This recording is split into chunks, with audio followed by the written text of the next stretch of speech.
அன்பார்ந்த மக்களுக்கு வணக்கம். நான் உங்கள் Karthik Pillai and welcome to the KTV. MyV3 ads நிறுவனத்தை அழிப்பதற்காக பாமக அன்புமணி ராமதாஸுக்கு ஒரு கம்பெனி 20 கோடி ரூபாய் கொடுத்தாங்க அப்படிங்கிற ஒரு தகவல் கிடைச்சிருக்கு மக்களே. எது கொடுத்தாங்க, யார் கொடுத்தாங்க, எப்படி தகவல் கிடைக்குது, இந்த ஒரு 20 கோடி ரூபாய்க்கு அவங்க பண்ண விஷயம் என்ன அப்படிங்கிறத எப்படி கோரல் பண்ணி பார்க்குறத டீட்டெயிலாக பார்க்க போகிறோம் இந்த பதிவில்.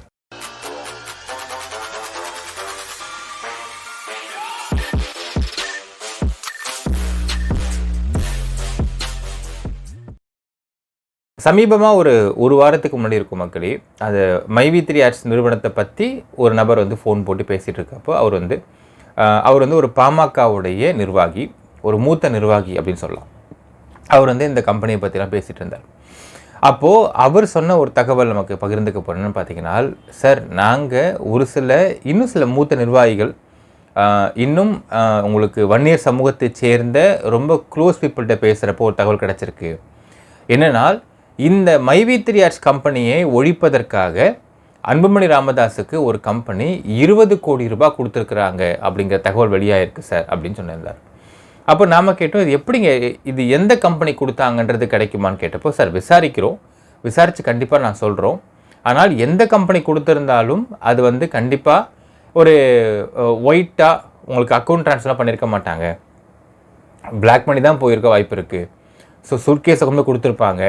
எந்த விதத்துலையுமே அக்கௌண்டபுளான ஒரு அமௌண்ட்டாக இருக்க வாய்ப்பு இல்லை. அன்லெஸ் அண்ட் அன்டில் அன்புமணி ராமதாஸுடைய வீட்டில் இன்கம் டேக்ஸ் ரைடு போனால் மட்டும்தான் அந்த அமௌண்ட்டை கேப்சர் பண்ண முடியும் அப்படிங்கிறது மாதிரி பேசிகிட்டு இருந்தார் மக்கள். இந்த விஷயம் எல்லாருக்குமே தெரியுமான்னு கேட்டதுக்கு, சார் பாமகவில் இருக்கக்கூடிய மூத்த நிர்வாகிகள் பல பேருக்கு எல்லாருக்குமே இந்த விஷயம் தெரியும் அப்படின்னார். ஸோ இந்த ஒரு தகவல் எனக்கு செம ஷாக்கிங்காக இருந்துச்சு மக்கள். அதாவது என்னென்னா, அன்புமணி ராமதாஸ் இந்த அளவுக்கு கீழ்த்தரமாக இறங்குவார் அப்படிங்கிறது எங்களுக்கு ரொம்ப ஷாக்கிங்காக இருந்துச்சு. ஏன்னால் உங்களுக்கு ஜென்ரலாகவே நம்ம அந்த கள்ளக்குறிச்சி கலவர வழக்கை பற்றி பேசும்பொழுது திருமாவளவன் பண்ண தவறுகளை பற்றி பேசிகிட்டு இருந்த சமயத்தில் பார்த்தீங்கன்னா, ஒருவேளை திருமாவளவன் எதிர்க்கக்கூடிய வன்னியர் சமூகத்தை சேர்ந்த பாமக அப்படிலாம் இல்லையோ அப்படின்னு நான் நினச்சிக்கிட்டு இருந்தோம். ஆனால் கொஞ்சம் கொஞ்சமாக அந்த சர்க்கிளில் இருக்கக்கூடிய நபர்களால் நமக்கு க்ளோஸ் ஆகும் சமயத்தில் அவர்கள் எப்படியெல்லாம் ஒரு கம்பெனிலையும் ஷாப்லேயும் போயிட்டு அவங்க இந்த மாதிரி பணம் கேட்பாங்க அப்படிங்கிற விஷயம், கடலூரில் ஒரு டெக்ஸ்டைல் ஷாப்பில் பாமக நிர்வாகிகள் பணம் கேட்டு அது எந்த அளவுக்கு பெரிய பிரச்சனையாக போய் போச்சு அப்படிங்கிறத பற்றியும் தகவல் கிடைக்க எங்களுக்கு அந்த பிம்பங்கள் அந்த ஒரு அவங்க மேலே இருந்த அபிப்பிராயம் அப்படிங்கிறது மாற ஆரம்பிச்சது. இப்போது மை-வி3 ஆட்ஸ் அப்படிங்கிற கம்பெனி கண்ணுக்கு எதிராக, அதாவது நடந்த சம்பவங்கள் அப்படிங்கிறது வேறு, கண்ணுக்கு எதிராக நடந்துக்கிட்டு இருக்கிற சம்பவத்தை நம்ம டைரெக்டாக பார்க்கும் பொழுது இவர்கள் இவ்வளவு கீழ்த்தரமான ஆட்களா அப்படிங்கிறது அப்பட்டமாக, அசிங்கமாக, கேவலமாக நம்ம உணர முடிகிறது மக்களே. அதாவது ஒரு மை-வி3 ஆட்ஸ் கம்பெனி அப்படிங்கிற கம்பெனியை அழிப்பதற்காக அன்புமணி ராமதாஸுக்கு 20 கோடி ரூபாய் ஒரு கம்பெனி கொடுத்துருக்குறாங்க அப்படிங்கிற தகவல் பாமகக்குள்ளேயே மூத்த நிர்வாகிகளுக்குள்ளேயே அவ்வளவு பரவலாக இந்த விஷயம் தெரிஞ்சிருக்கு அப்படிங்கிறதும், அதிலிருந்து இதுக்கு யாரை வச்சு ஒர்க் பண்ணலாம் நான் எப்பவுமே சொல்லுவோம் பாருங்கள் மக்களே. ஜென்ரலாகவே பார்த்தீங்கன்னா, கரூர் ஏரியாவில், கரூர் மாவட்டங்கள் இருக்கக்கூடிய கம்பெனிஸை அந்த கம்பெனிஸ் கிட்ட பணம் வாங்கிறதுக்கு அப்படின்னு அங்கே இருக்கக்கூடிய கம்யூனிஸ்ட் கட்சி ஒரு பிளான் பண்ணுறாங்க அப்படின்னால், ஏன்னால் சமீப காலமாக கிட்டத்தட்ட 80-100 கம்பெனிகளுக்கு மேலே கம்யூனிஸ்ட் கட்சிக்காரங்க அங்கே பணம் வாங்குறாங்க அந்த கம்பெனிக்கிட்ட இருந்து. எப்படி வாங்குவாங்க, எப்படி உங்கள் மாடல் ஆண்டி இருக்குன்னு பார்த்தீங்கன்னா, அந்த கம்பெனியில் பணம் வாங்குறதுக்கு முடிவு பண்ணுறாருன்னு வச்சுக்கோங்க மாடல் செயலாளர், அவர் இறங்க மாட்டார், அவர் கீழே உள்ள நபரை இறக்கிடுவார். இறக்கி சும்மாவே இந்த கம்பெனியால் இவ்வளோ மாசுபடுது, இவ்வளோ தூரம் தண்ணி மாசுபடுது, காற்று மாசுபடுது, நாய்ஸ் மாசுபடுது, மக்கள் சுற்றி வாழ முடியல, ரொம்ப வருத்தம் கஷ்டமாக இருக்குன்ற மாதிரி போராட்டம் ஆரம்பிச்சிடுவாங்க. இந்த போராட்டம் ஒரு வாரம் தொடங்கும், 10 நாள் கண்டினியூ ஆகும், 15 days கண்டினியூ ஆகும். இந்த போராட்டத்தை தொடர்ந்துட்டு இருக்கிற சமயத்திலேயே எல்லா கம்பெனிகள்லையுமே ஜென்ரலாக பார்த்தீங்கன்னா ஏதாவது ஒரு ஊழியருக்கு ஏதாவது ஒரு மன வருத்தம் இருக்கும் ரிகார்டிங் இவருடைய தப்பு, இந்த ஊழியர் தப்பே இருக்கும். ஊழியர் செஞ்ச தப்புக்கு ஒரு ஊதிய குறைப்போ இல்லை ஏதாவது ப்ரொமோஷன் குறைப்போ இல்லை ஏதாவது ஒரு விஷயம் பண்ணியிருப்பாங்க கம்பெனியோடைய மேனேஜ்மெண்ட்லேருந்து. அவர் லைஸாக இவங்க பேச்சு கொடுத்து யாருன்னு ஐடென்டிஃபை பண்ணி அவர் நைஸாக வெளியே எடுத்துக்கிட்டு அவரை உள்ளே எடுத்துக்கிட்டு இந்த நபருக்கு நீதி கிடைக்க வேண்டும், இந்த நபருக்கு நீதி கிடைக்காமல் போயிடுச்சுன்னு சொல்லிட்டு அதை ரூட்டை மாற்றுவாங்க. இது எல்லாமே பண்ணுறது பார்த்தீங்கன்னா உங்களுக்கு அந்த மாவட்ட செயலாளர் கீழே இருக்கக்கூடிய ஒரு 2ஆம் கட்ட ஆள் பண்ணிட்டு உட்காந்துருப்பான். அப்போ என்ன ஆகும்னா ஒரு பாயிண்ட்டுக்கு மேலே என்னடா தொடர்ந்து போராட்டம் பண்ணியிருக்காங்க. இப்போ கம்பெனிக்கு வரப்போ போகிறப்போ மீடியாவுடைய ஃபோக்கஸ் அதே மாதிரி அங்கே லோக்கல் போலீஸ் வந்து கேட்பாங்க, சார் போராட்டம் பண்ணியிருக்காங்க சார், கூப்பிட்டு பேசி முடிச்சு விடுங்க சார் அப்படிம்பாங்க. ஏன்னா இப்படி போராட்டம் வந்து கலவரம் ஆகிடுச்சா லா அண்ட் ஆர்டர் இஷ்யூ ஏற்படுது. இப்போ இதுவே ஆக்சுவலாக வந்து லா அண்ட் ஆர்டர் இஷ்யூ தான் போராட்டம் பண்ணுறது அப்படிங்கிறதே. நாளைக்கு வந்து ரைட்டு மாதிரி தான் ஏற்பட்டுருச்சு அப்படின்னா இது மிகப்பெரிய ஒரு இஷ்யூ ஆகிடும் சார், ஸ்டேட் லெவல் இஷ்யூ ஆகிடும், இப்போ பேசி முடிச்சு விடுங்க சார்னு சொல்லுவாங்க. அப்போது அந்த கம்பெனி மேனேஜ்மெண்ட் இருக்கிறவங்க கூப்பிட்டு பேசுகிறப்போ இந்த நபர், அதாவது போராட்டம் பண்ணிக்கிட்டு இருக்க அந்த நபர் வரமாட்டார், அந்த மாவட்ட செயலாளர் வருவார். வந்து உள்ளே போய் உட்காந்து பேசி விடுங்க சார், அந்த பையன் அப்படி தான் சார் பண்ணுவான், நாங்கள் பார்த்துக்கிறேன் சார், நான் பண்ணுறேன் சார், நான் செஞ்சிடறேன் சார் அப்படின்னு என்ன அமௌண்ட்டோ அந்த அமௌண்ட்டை பேசி வாங்கிட்டு போகிறது. இந்த மாதிரி கரூர் மாவட்டங்களில் கம்யூனிஸ்ட் கட்சியை சேர்ந்தவர்கள் 100க்கும் மேற்பட்ட கம்பெனிகளில் இந்த ரீசன்ட் பாஸ்ட் கடந்த ஒரு 2-3 வருடங்களாக பணம் வாங்கிட்டு இருக்கிறாங்க அப்படிங்கிறது அங்கே மிகப்பெரிய பேசும் பொருளாக போயிட்டுருக்குன்றதை மாற்றுக்கிறது கிடையாது மக்களே. நாமளும் சொல்லியிருந்தோம், இப்படி ஒரு கம்பெனி எடுக்கிறதுக்கு அந்த மாவட்ட செயலாளர் அப்படின்னு சொல்லிட்டு அசோக் ஸ்ரீநிதி அப்படிங்கிற அந்த ஃப்ராடே இறங்கிட்டு இருக்கானா, அப்போ இவன் வந்து அமெச்சூரான்னு பார்த்துட்டு இருந்தோம் மக்களே. இப்போ தான் புரிகிறது விஷயம். அவன் அல்லக்கை யாருக்குன்னா அன்புமணி ராமதாஸுக்கு.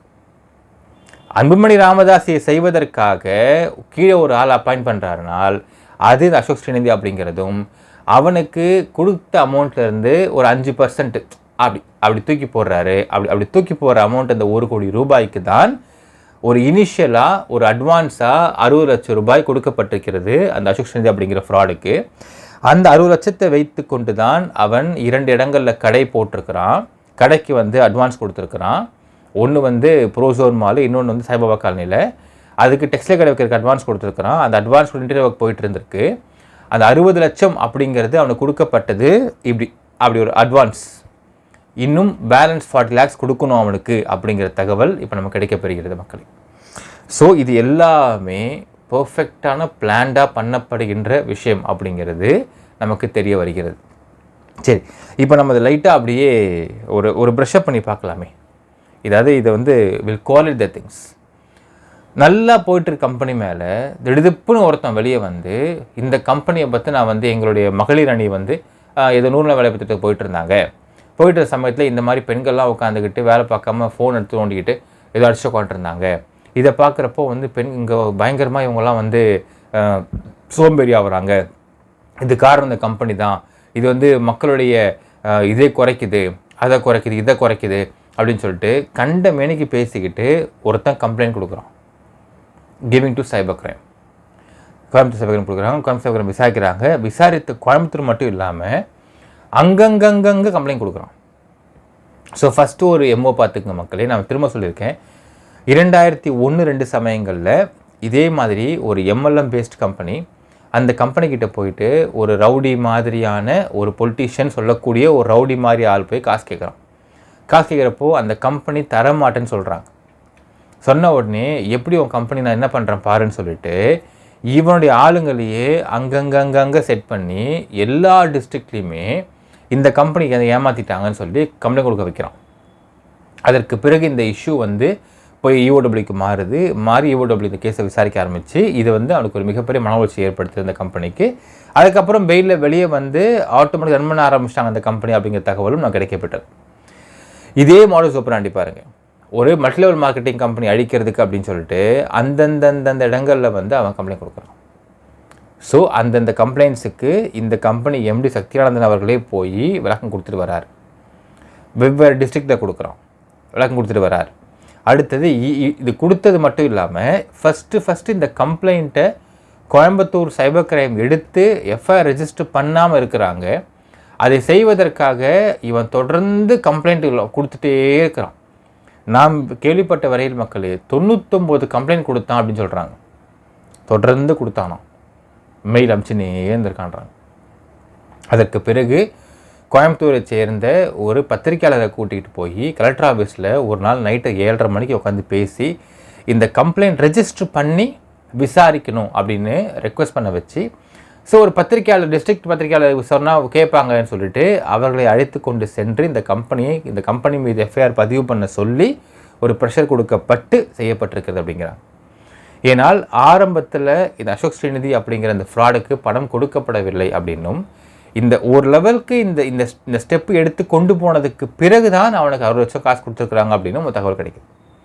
அந்த காசை வச்சு தான் அவன் இன்னும் ஜோஷ் ஆகிட்டுருக்கிறான்.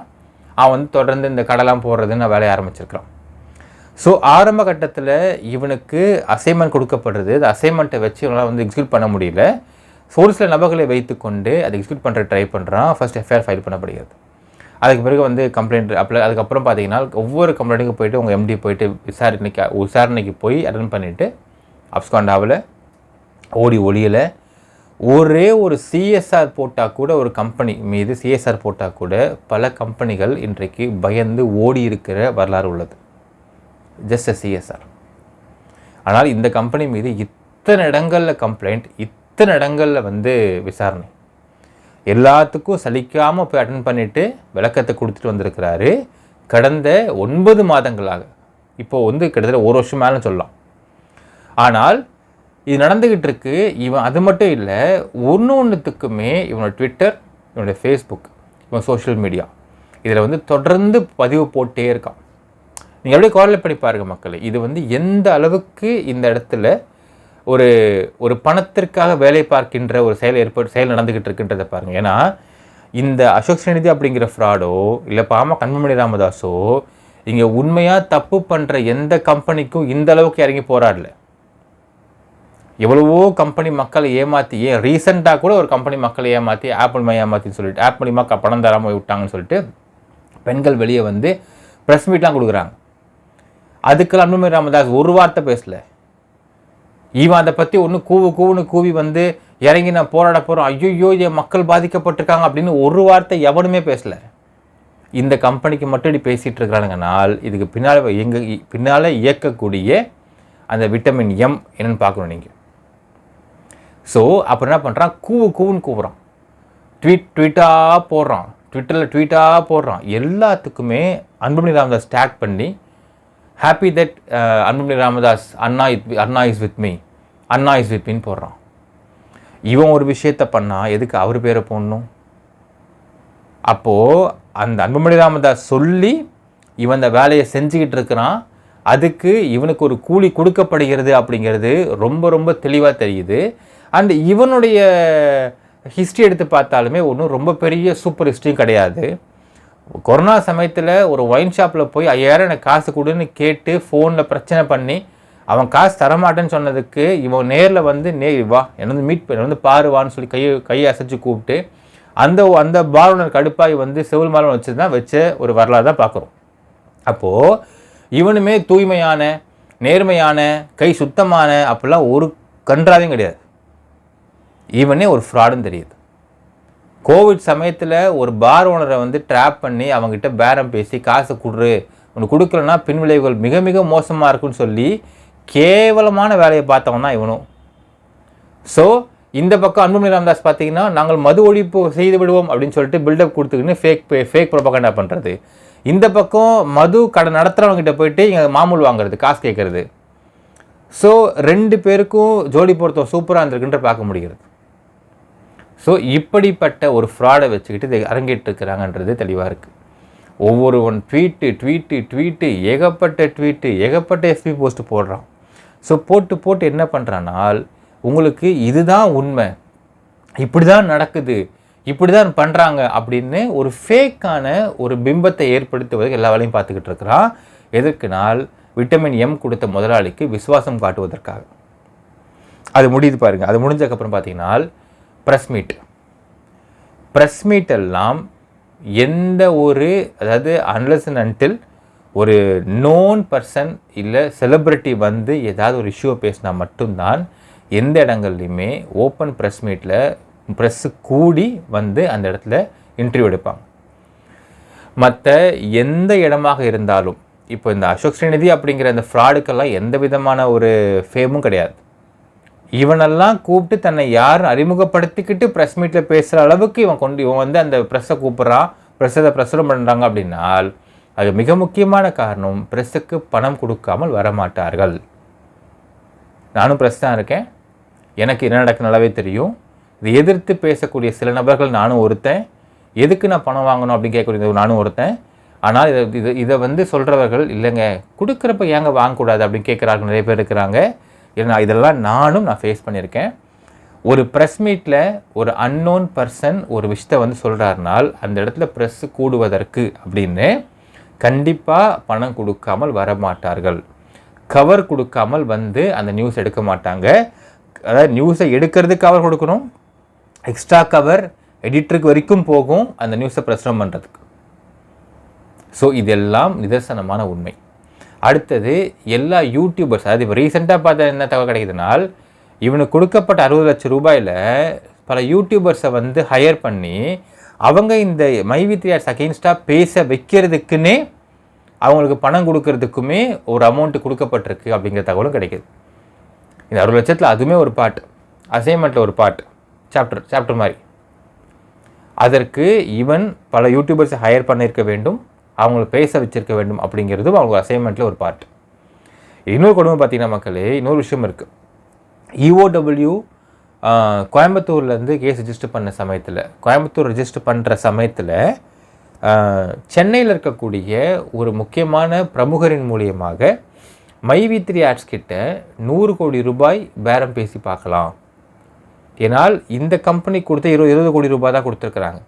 சப்போஸ் இந்த கம்பெனியை எதிர்த்து, அதாவது மைவி3 ஆட்ஸை எதிர்த்து அந்த கம்பெனிக்காக இவங்க வேலை பார்க்கக்கூடாது அப்படின்னு நினச்சால், அதை விட அதிகமாக கொடுத்து விட்டால் கண்டிப்பாக அமைதியாக இருந்துடலாம் அப்படிங்கிற அடிப்படையில் மைவி3 ஆட்ஸுக்கு சென்னையில் இருக்கக்கூடிய முக்கியமான பிரமுகரின் மூலியமாக பேரம் பேசப்பட்டிருக்கிறது அப்படின்றாங்க. ஆனால் ₹1 கூட மைவி3 ஆட்ஸ் கொடுக்க மாட்டேன்னு சொல்லிட்டாங்களாம். Not even a single rupee. அவங்க மைவி3 ஆட்ஸ் எடுக்கிறாங்களா, நாங்கள் எந்த தப்பும் பண்ணல, என்ன வேணால் நீங்கள் பண்ணிக்கோங்க, நாங்கள் ₹1 தர மாட்டோம், ஏன்னா லீகல் தானே, லீகல் நான் பார்த்துக்கிறேன், நாங்கள் தப்பு பண்ணல, நாங்கள் ஏன் பயப்படுறோம் கேட்டிருக்கிறாங்க மைவி3 ஆட்ஸுடைய நிர்வாகிகள். ஸோ இதுவும் நடந்திருக்கிறது. அதாவது எங்கே பேரம் அதிகமாக படிக்குதுன்னு பார்த்துட்டு, நீ 20 கோடி தானடாப்பா கொடுத்த, அவங்க 100 கோடி கொடுத்தேன்னு சொல்லிட்டாங்கப்பா, நான் ஏன் உனக்கு ஹெல்ப் பண்ணணும், நான் ஏன் உனக்காக பண்ணணும், ஏன்னா நத்திங் இஸ் அக்கௌண்டபிள், எல்லாம் பிளாக் மணி. என்ன எங்கே போய் கம்ப்ளைண்ட் கொடுப்பான், என்ன பண்ண முடியும்? சார் நான் ஒரு கம்பெனியை வந்து அழிக்கிறதுக்காக நான் காசு கொடுத்தேன் சார், அந்த காசை வாங்கிட்டு அந்த கம்பெனிக்கிட்ட போய் பேரம் பேசி அவங்ககிட்டையும் காசு வாங்கிட்டு எனக்கு நாம போட்டாங்க சார், பேச முடியுமா? அவன் போய்ட்டு பேச முடியாது இல்லைங்களா? அந்த வேலையும் பார்த்துருக்காங்க. அது நடக்கலை. அடுத்தது பார்த்தீங்கன்னா EOW கோயம்புத்தூர் இந்த வழக்கை விசாரிக்கிறார்கள். விசாரித்து அவர்கள் இந்த இதை கிடப்பில் போட்டுறாங்க. ஏன்னா மக்களே, ஒரு காவல்துறைக்கு ரொம்ப ஈஸியாக தெரிஞ்சிடும் இதில் உண்மை இருக்கா பொய் இருக்கா அப்படிங்கிறது. அண்ட் எதற்காக ஒரு கம்பெனி இப்படி அடிக்க ட்ரை பண்ணுறாங்கன்றது ஈஸியாக தெரிஞ்சு போயிடும். ஒரு கம்பெனி எதிர்த்து அவன் டெய்லியும் காலை எந்திரிச்சு தூங்குற வரைக்கும் ட்வீட்டாக போட்டுட்ருக்கான் அப்படின்னா அவனுக்கு வேலை வெட்டியே இல்லைன்றதும் ரொம்ப ரொம்ப தெளிவாக தெரிஞ்சிடும். அதே மாதிரி இந்த கம்பெனியை எதிர்த்து சட்டமன்றம் வரைக்கும் தீர்மானம் பண்ணணும்னு சொல்லிட்டு எம்எல்ஏக்களை கொடுத்து அப்பாவை அதை பார்த்து தூக்கி தூரம் போட்டார் அப்படிங்கிறத பார்க்கும் பொழுது செம்ம சிரிப்பாக இருந்துச்சு, அல்டிமேட் காமெடியாக இருந்துச்சு. தீர்மானம் நிறைவேற்ற வேண்டும் அப்படின்னு சொல்லிட்டு சட்டமன்றத்தை கூடுறப்போ அந்த எம்எல்ஏ அனுப்பிச்சுக்கிறாங்க லெட்டர் போட்டு.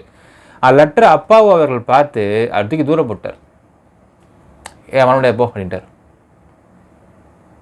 இதெல்லாம் செம்ம காமெடி, அல்டிமேட் காமெடி மக்களே.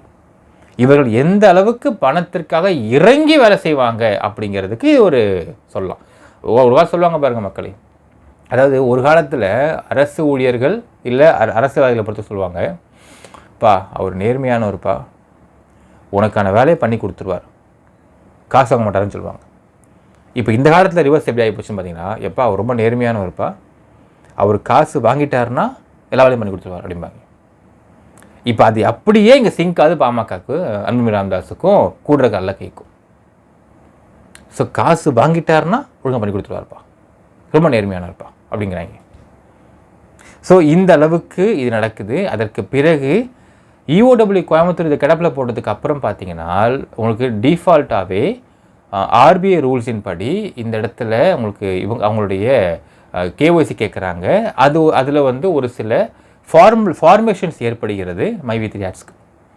இதை பயன்படுத்தி என்ன பண்ணுறாங்கன்னா, இந்த வழக்கை சென்னைக்கு மாற்றுங்க, ஏன்னா எல்லா டிஸ்ட்ரிக்ட்லையுமே இருக்கிறாங்க, சென்னைக்கு மாற்றுங்கன்னு சொல்லி இதுவரையில் இல்லாத அளவு, அதாவது மைவி3 ஆட்ஸ் நிர்வாக இயக்குனர் மட்டும் போல நிர்வாக இயக்குனர் மற்றும் நிர்வாகத்தினர்கள் அப்படின்னு அந்த எஃப்ஐஆர் ஆல்டர் பண்ண வச்சு, அது நிர்வாகத்தில் என்ன அர்த்தம்னு பார்த்தீங்கன்னா மக்களே, இந்த மைவி3 ஆட்ஸ் ஒட்டுமொத்த டைரக்டர்ஸ் அவங்க கீழே உள்ள எல்லாரும் வருவாங்கன்ற மாதிரி போட்டிருப்பாங்க.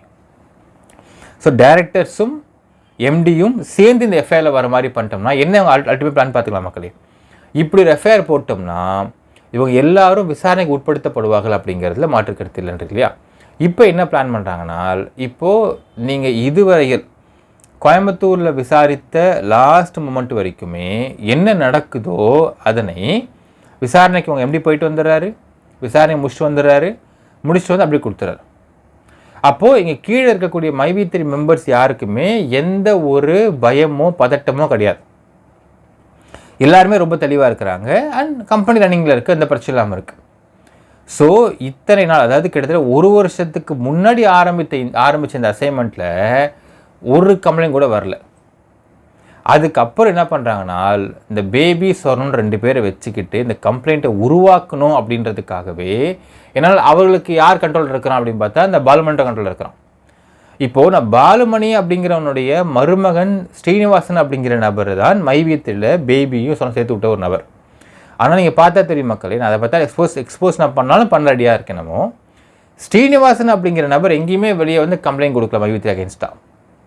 எங்கேயுமே அவர் வந்து இந்த கம்பெனி அகேன்ஸ்டாக பேசலை. ஏனால் அப்படிலாம் பண்ண சொல்லிட்டாங்கன்னா மருமகனும் மகளும் பிச்சு விடுவாங்க பாலுமணியை, அதை பண்ண சொல்ல. ஸோ அந்த ஸ்ரீனிவாசன் சேர்த்து விட்ட 2 பெண்கள் அவங்க கேட்க நாதி கிடையாது, யாரும் சப்போர்ட் இல்லை அப்படிங்கிறதுனால அந்த பெண்களை வைத்து கம்ப்ளைண்ட் கொடுக்க வைக்கிறாங்க. அதுவும் கம்ப்ளைண்ட் பார்த்தீங்கன்னா ஃபேஸ் பேக் வரல, இது கம்ப்ளைண்ட். ஸோ இந்த மாதிரி கம்ப்ளைண்ட்டை ஃபார்ம் பண்ணுறாங்க முதலில். இது எல்லாமே எல்லாமே சுற்றி நீங்கள் பார்த்தீங்கன்னா தெரியும், இது எல்லாமே ஒரு பவுண்டரிக்குள்ள அடங்கும். இந்த எல்லா பவுண்டரியும் அந்த அசோக் ஸ்ரீநிதி அப்படிங்கிற பவுண்டரிக்கு உட்பட்டு அடங்கும்.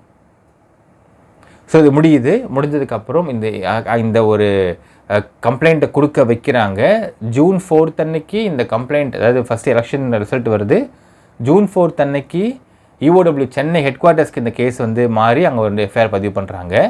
அன்றைக்கு ஹைகோர்ட்டில் போயிட்டு ரிட் பெட்டிஷன் ஃபைல் பண்ணுறாங்க இந்த பேபியும் சொர்ணமும். எதுக்குன்னா இந்த கேஸை விசாரிக்கணும் அப்படின்னு சொல்லிட்டு. அவங்க என்ன பண்ணிட்டாங்க, சிம்பிளாக இஓடபிள்யூ கேஸ் வச்சுருக்காங்களே அங்கத்தையும் மாற்றி விட்டாங்க. அந்த ரிட் பெட்டிஷன் இஸ் டிஸ்போஸ்ட், முடித்து வைக்கப்பட்டது, பெண்டிங் கிடையாது, முடிச்சிட்டாங்க, இந்த டிஸ்போஸ் பண்ணிட்டாங்க அந்த கேஸ். இதற்கு பிறகு என்ன பிளான் பண்ணாங்கன்னா, நிர்வாகத்தினர்கள் மேலே எல்லார் மேலேயுமே இந்த எஃப்ஐஆர் பதிவு பண்ணிருக்கிறதுனால யாரும் வெளியே வந்து என்ன நடந்துக்கிட்டு இருக்கு உண்மையா அப்படிங்கிற விஷயத்தை வெளியே சொல்ல முடியாமல் போகும், எல்லாரும் அப்ஸ்காண்டிங்கில் போயிடுவாங்க. அப்போ இந்த கம்பெனி மேலே இல்லாத பொல்லாதையே வந்து நம்ம சொல்கிறது, அதாவது அசோக் ஸ்ரீநிதி அப்படிங்கிற அந்த ஃப்ராடு சொல்கிறது தான் தகவலாக இருக்க முடியும். அப்படி சொல்லி இந்த கம்பெனி அகெயின்ஸ்டாக ஏகப்பட்ட கம்ப்ளைண்ட்டை வாங்கி குவிச்சிட்டோம்னா முதலாளி கொடுத்த விட்டமின் எம்முக்கு நம்ம வந்து வேலை பார்த்த மாதிரி இருக்கும் அப்படின்னு தெளிவாக பிளான் பண்ணியிருக்காங்க. அங்கே நம்ம என்ட்ரி வந்துடுச்சு. நம்ம என்ட்ரி வந்தோடனே என்ன லீகல் நடந்துக்கிட்டு இருக்கு, என்ன விஷயம் நடக்கும், என்ன போயிட்டுருக்குன்றதை நம்ம புட்டு வச்சுட்டோம். இப்போது அவங்களுக்கு மிகப்பெரிய பிரச்சனை பார்த்தீங்கன்னா மக்களே, இவங்கெல்லாம் எதிர்பார்த்த அந்த ஒரு கம்ப்ளைண்ட்டே வரல, அதான் உண்மை.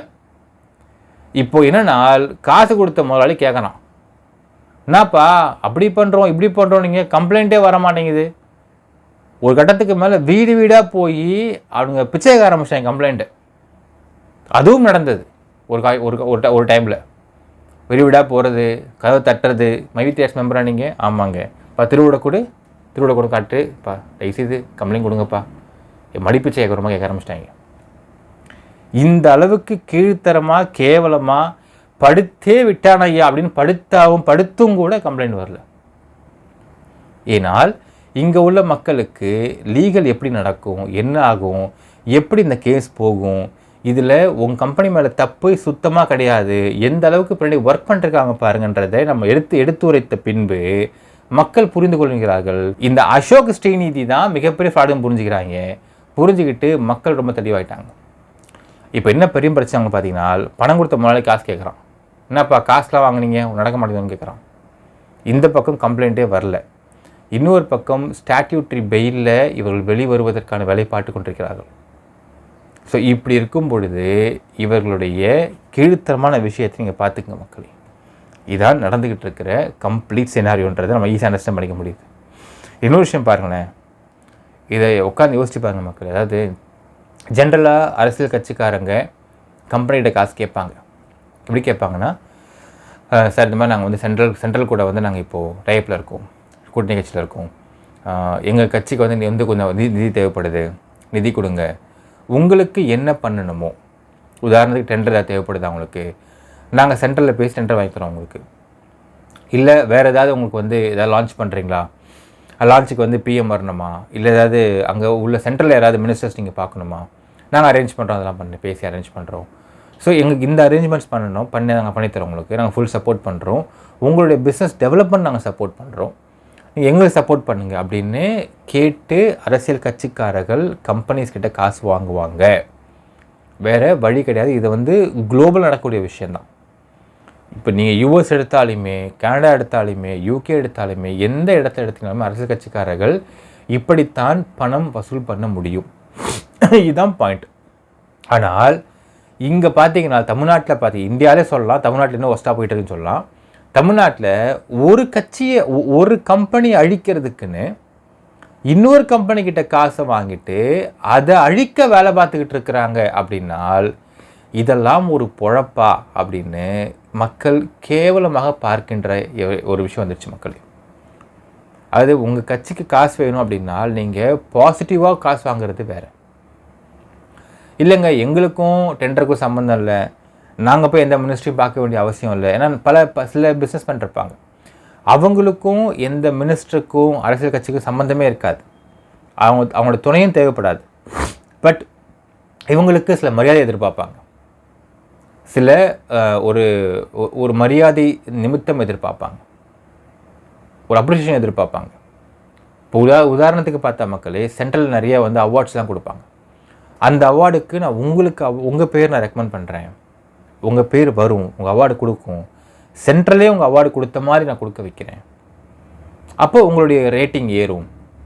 ஏன்னால் உங்களுக்கும் கவர்மெண்ட் டெண்டருக்கும் சம்மந்தம் கிடையாது, நீங்கள் கவர்மெண்ட் டெண்டர் வாங்கி பிழைக்கலாம் கிடையாது. ஏன்னா உங்கள் பிஸ்னஸே வேறு. அப்படின்னால் உங்களை அங்கே இருக்கக்கூடிய ஒரு சில மினிஸ்டர்ஸ் நான் மீட் பண்ண வச்சு நான் உங்களுக்கு மாலை மரியாதை பண்ண வைக்கிறேன். ஸோ அதை நீங்கள் ஃபோட்டோ போட்டிங்கன்னா உங்களுக்கு வந்து பெரிய ஃபேம் இருக்கும், உங்களுடைய கம்பெனிக்கான க்ரோத் இருக்கும். ஒரு சென்ட்ரல் கவர்மெண்ட் தரக்கூடிய அவார்ட்ஸ் உங்கள் கம்பெனி கிடைக்கிற மாதிரி நான் பார்த்துக்கிறேன், அது உங்களுடைய பிஸ்னஸ்க்கு வந்து ஒரு மைலேஜ் கொடுக்கும். அப்படிங்கிற மாதிரியெல்லாம் பாசிட்டிவாக கொண்டு போய் அதற்கு நிதி கேட்டு வாங்கி அப்படி பிழைக்கக்கூடிய ஒரு கட்சியாக இருந்தால் சரிப்பா, இது பாசிட்டிவாக கொண்டு போய் பண்ணுறாங்கப்பா அப்படின்ற மாதிரி நம்ம சொல்லலாம். ஆனால் ஒரு கம்பெனி அழிப்பதற்கு இன்னொரு கம்பெனிக்கிட்ட காசை வாங்கிட்டு இந்த மாதிரி வேலை பார்த்துக்கிறாங்க 1.25 வருஷமாக அப்படின்னால் இந்த மாதிரி ஒரு கேவலமான பொழப்பு தேவையா அப்படின்னு மக்கள் இந்த பாமகவை பார்த்து ஏளனமாக சிரிக்கும் நிலைமை வந்து விட்டதுன்னு பார்க்க முடியுது மக்களே. இதுக்கு ரிஃப்ளெக்ஷன்ஸ் பார்த்தீங்கன்னா ரீசெண்டாக நடந்த எம்பி எலெக்ஷனில் வச்சு செஞ்சாங்க மக்கள், அதற்கு அப்புறம் நடந்த பை எலெக்ஷன்லையும் வச்சு செஞ்சாங்க மக்கள் பாமகவை. அவங்களுக்கு மாம்பழம் பிதிங்கெடுத்துடா அப்படின்ற மாதிரி ஆகிப்போச்சு, சின்னமே போயிடுச்சு. இன்னொரு விஷயம் மக்களே, அதாவது இவங்க எந்த அளவுக்கு ரீசெண்டாக ஒருத்தர் பேசுகிறப்போ பகிர்ந்துக்கிறேன் சார். ஒரு கொஞ்சம் வருஷம் ஞாபகம் இருக்கும் உங்களுக்கு, என்னென்னா அன்புமணி ராமதாஸ் வந்து அப்படி மேலே பார்த்த மாதிரி ஒரு லுக் விட்டுட்டு போட்டோ எடுத்துருப்பாங்க சார். அது ஏன் எடுத்தாங்கன்னு தெரியுமான்னு கேட்டார் ஒரு அரசியல் பிரமுகர். அவர் ஏன் சார் எடுத்தாங்க தெரியலையே சார் அப்படின்னு கேட்டப்போ, இந்த ஃபோட்டோ காமிச்சு, இந்த ஃபோட்டோ பாருங்கள் சார், இந்த ஃபோட்டோ நீங்கள் பாருங்கள் மக்களே. இது ஒபாமா அமெரிக்க அதிபர் ஆகிறதுக்கு முன்னாடி அவங்களுடைய ஒரு பிஆர் கம்பெனி அவரை வச்சு அவங்களுடைய ப்ரொமோஷன்ஸ் பிளான் பண்ணுறாங்க. இப்போ பிளான் பண்ணுறப்போ ஒரு கருப்பின மக்கள்கிட்டேருந்து ஒரு அதிபர் வராரு அமெரிக்காவுக்கு அப்படிங்கிறப்போ 2 வார்த்தை ஏதாவது ஒன்று போட்டு அந்த 2 வார்த்தையில் வந்து ஒரு முழக்கம் மாதிரி அதை செயல்படுத்தும் சொல்லி முடிவு பண்ணுறாங்க. அப்போது ஹோப், நம்பிக்கை, முன்னேற்றம், ப்ராக்ரஸ், நம்பிக்கை முன்னேற்றம் அப்படின்ற ஒரு முழக்கத்தை வைக்கிறாங்க. ஸோ ஹோப் அண்ட் ப்ராக்ரஸ் அப்படின்ற முழக்கத்தை வச்சு அதற்கு ஒபாமா வந்து அது என்ன மாதிரி பண்ணலாம் அப்படின்னு யோசிக்கிற மாதிரி ஒரு கேஷுவலான ஒரு ஃபோட்டோஷூட் எடுத்தாங்க. அந்த ஃபோட்டோஷூட் எடுத்து அந்த ஃபோட்டோஷூட்டை போட்டு ஹோப் அண்ட் ப்ராக்ரஸ் அப்படின்னு போட்டு அந்த ப்ரொமோஷனை பிஆர் டீம் பண்ணாங்க. That has become super duper hit.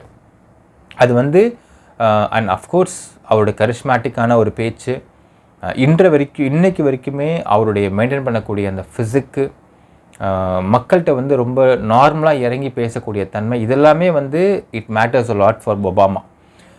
இது மட்டுமே இந்த காரணம் கிடையாது.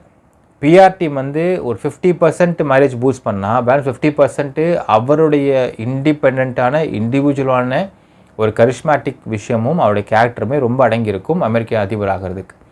அதை நம்ம ஒத்துக்கு தான் ஆகணும்.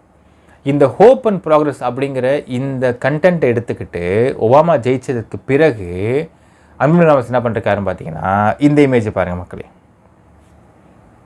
அதாவது ஒபாமா வந்து கேஷுவலாக அப்படி யோசிக்கிற மாதிரி ஒரு ஃபோட்டோ. இந்த இமேஜை பாருங்கள், அப்படி தூக்கி பார்க்குறாரு. சார் அப்படியே இல்லைங்க கப்புன்னு பிடிச்சி ஃபோட்டோ சார் அப்படி முடிச்சிட்டாங்க. இப்படி ஒரு ஃபோட்டோவை எடுத்துக்கிட்டு மாற்றம் முன்னேற்றம் அன்புமணி அப்படின்னு போட்டுக்கிட்டு ஒரு ப்ரொபகேண்டா பண்ணாங்க. உண்மையாலுமே இந்த ஃபோட்டோ பார்க்குறப்போ ஏதோ ஒரு தப்பு பண்ணிட்டு திரு முடிக்கிற மாதிரியே இருக்குது மக்களே. இப்படி ஒரு ஃபோட்டோவை எடுத்து மாற்றம் முன்னேற்றம் அன்புமணி அப்படின்னு போட்டு நான் முதல்வரான ஆள் அப்படின்னு போட்டு ஒரு ப்ரொபகேண்டா பண்ணி இவரை ஒரு சிஎம் ஆக்கிறதுக்குன்னு ஒரு பிளான் பண்ணி ஒரு எலெக்ஷன் இறங்கினாங்க. அந்த எலெக்ஷனில் இருக்கிறதுலே மிக மோசமான தோல்வி அப்படிங்கிறதை பாமக சந்திச்சுது. இதில் கூட ஒரு சுயமான யோசனை இல்லாத ஒரு நபர்கள் தான் பாமகவா அப்படிங்கிறத பற்றி அன்றைக்கி விவாதம் போயிட்டு இருந்துச்சு ஒரு பிரமுகர் கூட. அதை பற்றி உங்கள்கிட்ட பகிர்ந்துக்க தான் இந்த விஷயம் சொன்ன மக்களே. இந்த அளவுக்கு ஒரு சுயமான யோசனை சுய சிந்தனை எதுவுமே இல்லாமல் பணம் மட்டும்தான் அவங்களுக்கு பிரதானம். அவங்க ஒரு நபர் பேசியிருப்பார் பாருங்க இந்த எலெக்ஷன் சமயத்தில். எலெக்ஷன் வந்துடுச்சுன்னா பாமகவை பொறுத்தளவுக்கு கடையை விரித்து வச்சுருவாங்க. அப்போ யார் வந்து கடையில் அதிகமான பிட்டிங் போகிறாங்களோ அவங்க அந்த கடைக்கு அந்த இடத்துக்கு போய் பாமக சேர்ந்துருவாங்க. இது ஒவ்வொரு எலெக்ஷன் நடக்கக்கூடிய விஷயங்கள் தான் சொல்லிட்டு ஓப்பனாக பேசியிருப்பார் ஒரு நபர். அந்த விஷயம் அப்பொழுது உடனடியாக அன்புமணி ராமதாஸ் வந்துட்டு யார் எதுக்கு அப்படிலாம் நீங்கள் பேசுகிறீங்க அப்படிலாம் இல்லைன்னு மறுத்திருப்பார். ஆனால் நடந்த விஷயம் பார்த்தா அப்படி நடந்துச்சு மக்களே. அதாவது அதிமுக கூட இல்லாமல் பாஜக கூட போய்ட்டு அன்புமணி ராமதாஸும் பாமகவும் சேருவதற்கு பாஜக ஒரு பணம் கொடுக்குறாங்க, அந்த பணத்தையும் வாங்கிக்கிறாங்க. திமுக அதிமுகவை டவுன் பண்ணுறதுக்காக கூட வந்து பாமக இருந்ததுன்னா கொஞ்சம் வெயிட்டேஜ் இருந்துருன்றதுனால இந்த பாமகவை அங்கேருந்து கழட்டி கொண்டு போகிறதுக்காக திமுகவை பணம் கொடுத்துருக்காங்க, அதையும் வாங்கிட்டார். ரெண்டையும் வாங்கிட்டு பணத்திற்காக போய் பாஜக இணைஞ்சது தான் இந்த பாமக அப்படிங்கிறது. இந்த எலெக்ஷனில் பாமகவை சேர்ந்த பாமகவுடைய ஹார்ட்கோர் வெறியர்களே சொன்ன ஒரு தகவல் பார்த்தீங்கன்னா, இதுக்கு மேலே பாமக வந்து ஜெயிக்காது சார், அவ்வளோதான் சார், எங்கள் எல்லாருடைய கனவையும் ஓயிச்சிட்டாங்க அவங்க. பாஜக அகெயின்ஸ்டாக நினச்சிட்டு நாங்கள் எல்லோரும் பாஜக அகெயின்ஸ்ட்டு, இன்றைக்கி நாங்கள் பாஜகவோட சேர்ந்து அங்கே வேலை செய்ய வேண்டியதாக இருக்குது சார். எப்படி வேலை செய்ய முடியும்? இந்த முறை சென்ட்ரல் எலெக்ஷன்ஸில் பார்த்தீங்கன்னா ஹார்ட்கோர் பாமக ஓட்டர்ஸ் எல்லாருமே ஓட்டு போட்டது அதிமுகவிற்கு. இதை அவங்க சொல்லிட்டே செஞ்சாங்க. அப்போது பணத்திற்காக என்ன வேணாலும் நாங்கள் செய்வோங்க, எங்களுடைய அசட் இப்போதைக்கு பார்த்தா கட்சி, இந்த அசட்டை நாங்கள் பயன்படுத்தி நாங்கள் என்ன வேணால் செய்வோம் அப்படிங்கிற குணம் கொண்டவர்கள் தான் பாமக அன்புமணி ராமதாஸ் அப்படிங்கிறது ரொம்ப தெளிவாக தெரியுது மக்கள். இந்த இடத்துல ரீசெண்டாக கூட பாருங்களேன், தமிழ்நாடுன்ற பேரே இல்லைங்க இந்தியா பட்ஜெட்டில் கேட்டதுக்கு நீங்கள் எங்கள் 25 எம்பி எங்கள் எம்பி அமைச்சிருந்தீங்கன்னா நான் பேசியிருப்பேன் அப்படிங்கிறார். 25 எம்பி எங்கள் எம்பி அமைச்சிருந்தீங்கன்னா மக்கள் தேர்ந்தெடுத்து அமைச்சா நாங்கள் பேசியிருப்போம். என்ன பேசியிருப்பீங்க? கம்பெனிகிட்ட பேரம் பேசியிருப்பீங்க. இந்த கம்பெனி அடிக்க அந்த கம்பெனிகிட்ட பேரம், அந்த கம்பெனி அடிக்க இந்த கம்பெனிகிட்ட பேரம் பேசியிருப்பீங்க. அதானே பேசியிருப்பீங்க நீங்கள். மக்கள் நலன் கருதி இப்போ பாருங்கள், இதான் உங்களுக்கு எண்ணம். 25 எம்பி நீங்கள் எங்கள் எம்பியை நீங்கள் அனுப்பிச்சிருந்தீங்கன்னா நாங்கள் சென்ட்ரலில் போய் தமிழ்நாடுன்ற பேருக்கு ஒரு நிதி வாங்கி கொடுத்துருப்போம் அப்படிங்கிறது தான் இவருடைய உண்மையான எண்ணம். அப்படி இருக்கக்கூடிய இவர் எல்லா இடத்துலையும் ஆதாயம் பார்க்கக்கூடிய நபர் இவர் எப்படிங்க வந்து ஐயோ மக்கள் பாதிக்கப்படுறாங்க, மைவித்திரி அரசு மக்கள் பாதிக்கப்படுறாங்க அப்படின்னு மக்களுக்காக வந்து மக்களுக்காக இறங்கி மக்களுக்காக செய்கிறாராமா ஒரு வருஷ காலமாக? நம்ப முடியலையே மக்களே. ரியல் ஃபேஸ் அந்த இன்டர்வியூவில் வந்து வெளிப்பட்டுச்சு. 25 எம்பி எங்கள் எம்பி நீங்கள் அமைச்சிருந்தீங்கன்னா நாங்கள் பேசியிருப்போம் அப்படின்றது தான் அவருடைய ரியல் ஃபேஸ். அவருக்கு வேண்டியது மணி, அவருக்கு வேண்டியது பவர், அவருக்கு வேண்டியது ஆட்சி அதிகாரம். நான் அப்போ தான் மக்களையே திரும்பி பார்ப்பேன் அப்படின்றது தான் அன்புமணி ராமதாஸ் ரியல் ஃபேஸ். இப்படிப்பட்ட அன்புமணி ராமதாஸ் ஐயோ என் தமிழ்நாட்டு மக்கள்லாம் பாதிக்கப்படுறாங்க, என் தமிழ்நாட்டு மக்கள் சோம்பேறி ஆகுறாங்க, என் தமிழ்நாட்டு மக்கள் இவ்வளோ ஒரு கம்பெனி மிகப்பெரிய ஸ்கேம் பண்ணிக்கிட்டு இருக்கு, மைவி3 ஆர்ட்ஸ் நாங்கள் ஒழிச்சே தீருவோம் அப்படின்னு தீர்மானம் பண்ணிட்டோம், இல்லைனாலும் நாங்கள் சோறில் கையை வைக்க மாட்டோம் தீர்மானம் பண்ணிட்டோம் அப்படிங்கிற அளவுக்கு மக்கள் மேலே பாசம் பொங்கி வழிஞ்சு அப்படியே பெருசாகி வேலை பார்த்தாங்கன்னா ஒரு வருஷம். இப்போ தெரிதா மக்களே, பாமக அன்புமணி ராமதாஸ் பணத்திற்காக மட்டும்தான் எதையுமே செய்வார். அப்போ அப்படிப்பட்ட பணம் ஒருத்த கம்பெனி கொடுத்துருக்குனால அந்த கம்பெனி கொடுத்த பணத்திற்காக கீழே அசோக் ஸ்ரீநிதி அப்படிங்கிற ஒரு அல்லக்கையை வச்சுக்கிட்டு அவனுக்கு 1 கோடி ரூபா அப்படி தூக்கி அந்த பிஸ்கெட்டு போடுற மாதிரி போட்டு வேலை பார்க்க வச்சுருக்காருன்றது ரொம்ப ரொம்ப ரொம்ப தெளிவாக தெரியுது. ஒரு விஷயம் மக்கள், இது எல்லாத்துக்கும் பதில் எங்கன்னு பார்த்தீங்கன்னா, உங்கள் எம்டி பெயிலில் வெளியே வர வேண்டும், கம்பெனியை தொடர்ந்து நடத்த வேண்டும், 69 லட்சம் உறுப்பினர்கள் அப்படிங்கிறது பல கோடிக்கு இது மாற வேண்டும். 2026 அப்படிங்கிற அந்த வருஷம் it's a very sensitive and tedious year for you people. அந்த வருஷத்தில் பாமகவுக்கும் அன்புமணி ராமதாஸிற்கும் நீங்கள் யார் என்பதை நீங்கள் தெளிவாக காட்ட வேண்டும் அப்படிங்கிறதுல மாற்று கருத்து கிடையாது மக்களே. 2026 நீங்கள் ஒரு கம்பெனியை அழிக்கிறதுக்கும் இவ்வளோ பேர் மக்கள் வாழ்வாதாரத்தை கெடுப்பதற்கும் நீங்கள் எந்த அளவுக்கு பணத்துக்கு வேலை பார்த்தீங்களோ, நாங்கள் பதிலுக்கு வேலை பார்க்குறோம் உங்களுடைய கட்சியை எதிர்த்து அப்படின்றது வேலை பார்த்து உங்களுடைய ஓட்டு அப்படிங்கிற உரிமையை நீங்கள் 2026 எப்படி நீங்கள் பார்க்குறீங்க, எப்படி நீங்கள் பண்ண போகிறீங்க. இந்த முறையே எம்பி எலெக்ஷன்லேயே பாமகவிற்கு மாம்பழ சின்னம் கிடைக்கல அப்படிங்கிறாங்க. இப்போ அடுத்த முறை இன்னும் டோட்டலாக பாமக வாஷ் அவுட் ஆகிடுச்சினால் அதற்கு பிறகு மக்கள்னா என்ன, மக்கள் நம்பிக்கைனா என்ன, மக்களுடைய வாழ்வாதாரம்னா என்ன, கஷ்டப்படுற மக்களுக்கு யார் நல்லது பண்ணிருக்கிறாங்க, அவங்கள எதிர்த்து பணத்துக்காக மட்டும் நம்ம வேலை பார்க்கலாமா, பணம் மட்டும்தான் நமக்கு முக்கியமா அப்படிங்கிற எல்லா உணர்வையும் எல்லா விதமான பதிலடியும் மக்கள் கொடுப்பாங்கன்னு எதிர்பார்க்கலாம். இதுதான் மக்கள் கொடுக்கக்கூடிய மிகப்பெரிய செருப்படின்னு எதிர்பார்க்கலாம் மக்களே. ஆனால் ஒரு விஷயங்க, யாருக்கோ ஐடி ரைடு போகிறாங்க, ஐடி ரைடு போங்க அன்புமணி ராமதாஸ் வீட்டுக்கு பல கோடி அழுட்டு வரலாம். நீங்கள் சப்போஸ் ஐடி ரேட் அப்படிங்கிற ஒன்று அன்புமணி ராமதாஸ் வீட்டுக்கு போச்சுன்னா தான் இந்த எல்லா கோல்மாலும் எப்படி ஒரு சொத்து வாங்கினாரு, அதாவது இத்தனை கோடி ரூபாய் சொத்து எங்கேருந்து கிடைச்ச அன்புமணி ராமதாஸுக்கு, என்ன வேலை பார்த்தாரு. அதாவது அவர் மினிஸ்டர் ஆகிறாரு, ஆனவனே ஒரு பர்டிகுலர் மெடிசன்ஸை பேன் பண்ணுறதுக்கு ஒரு அமௌண்ட், அந்த பேனை நீக்கிறதுக்கு ஒரு அமௌண்ட், எல்லாத்துக்கும் அமௌண்ட். அப்போ இத்தனை அமௌண்ட்டை நீங்கள் வாங்கி இவ்வளோ ஒரு சொத்து எடுத்து வச்சுக்கிங்கனால் இத்தனை கோடி சொத்து எங்கேருந்து வந்தது, சோர்ஸ் ஆஃப் இன்கம் என்ன அப்படிங்கிற கேள்வியை ஐடி கேட்க வேண்டும். ஐடி கேட்டு நீங்கள் ஒரு வாட்டி அவர் ரைடு போனீங்கன்னா தெரியும் மக்களே, பொதுமக்களுக்கும் தெரியும், தமிழ்நாட்டு மக்களுக்கும் தெரியும் எந்த அளவுக்கு ஒரு தப்பான நபர் அன்புமணி ராமதாஸ்ன்றது தெரியும்.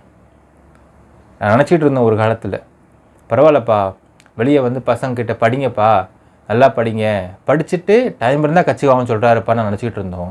ஆனால் இவர் எந்த அளவுக்கு மோசமான நபர் அப்படிங்கிறதை மைவி3 ஆர்ட்ஸை புரிஞ்சுட்டோம் மக்களே.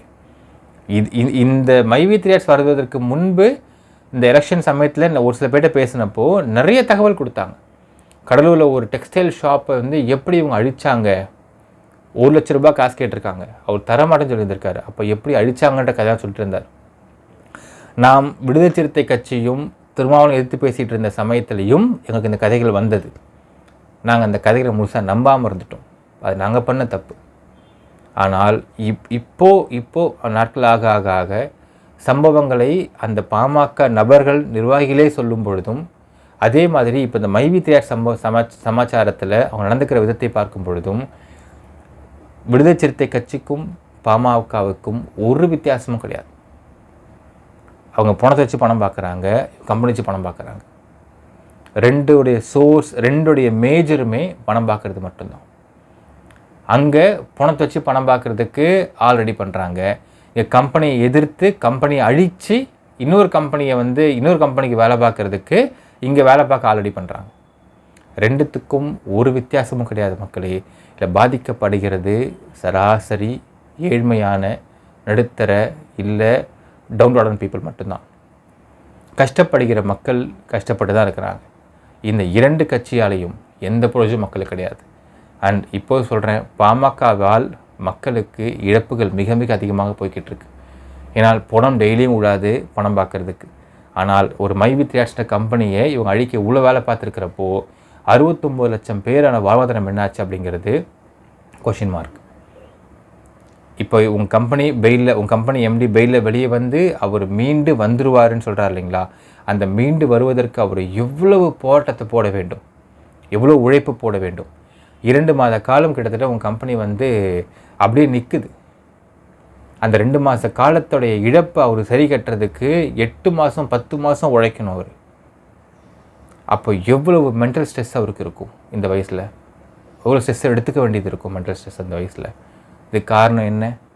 யார் காரணம்? கேவலம் பணத்துக்காக ஒரு கம்பெனி அழிப்பதுக்கு இன்னொரு கம்பெனிட்ட காசை வாங்கிட்டு வேலை பார்க்குற அன்புமணி ராமதாஸ் அப்படிங்கிற ஒரு நபரும் அவருக்கு வேலை பார்த்து கொடுக்குற அல்லக்கைகளும் தான். 2026 பாமகவிற்கு ஒரு மிகப்பெரிய பாடத்தை கற்பிப்பாங்க மக்கள் எதிர்பார்க்கலாம். மக்கள் நினைக்கிறீங்கன்றதை கமெண்ட்டில் மென்ஷன் பண்ணுங்கள். நன்றி, வணக்கம்.